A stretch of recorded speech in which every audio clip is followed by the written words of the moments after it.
First night here, I've been woken up.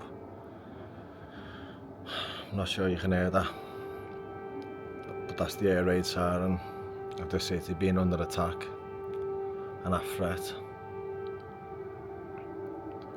I'm not scared one bit, but for me it's just a wake-up call and the reason why I'm here. These poor people, we moan at the slightest thing at home.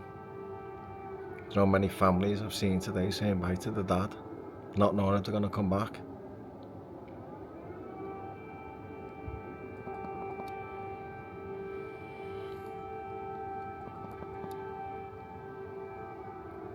This could go on all night, I don't know.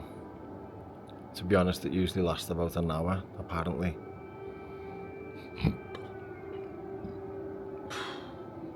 We'll see.